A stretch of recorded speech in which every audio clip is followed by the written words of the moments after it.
So Grant, tell me, what exactly is digital selling? So digital selling is responding to the need for salespeople today and marketers as well to use social media and the web to leverage that effectively in order to generate leads and to nurture prospects and to bring them closer to the sale.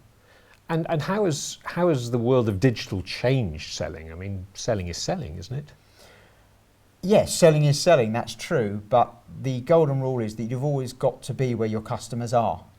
And what's happened with digital is increasingly customers are using digital as their first point of call. They'll go and do a search. They'll look at what their social networks say, what other people are saying in review sites. That so much of the buying journey now takes place within the digital environment that salespeople just have to make sure they're there as well in order to be able to react to that, respond to that, and find opportunities.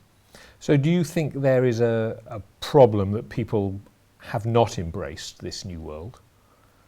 Yes, I think that I see a lot of salespeople who still think that picking up the phone feels like they're being proactive and doing something, even though the response rates are in permanent decline.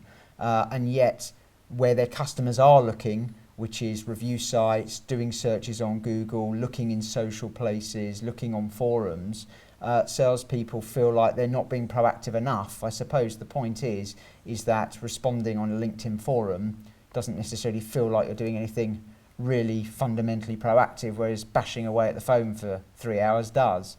So I think that a lot of salespeople at the moment are neglecting social and digital generally, and more importantly, I suppose, is that they don't know how to use it effectively.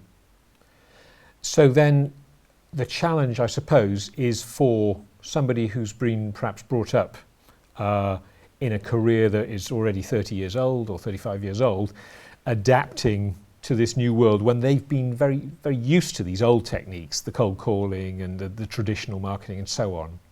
Yeah, absolutely. And I suppose salespeople and marketers have always been good at adapting to changing customer requirements, demands, behaviours.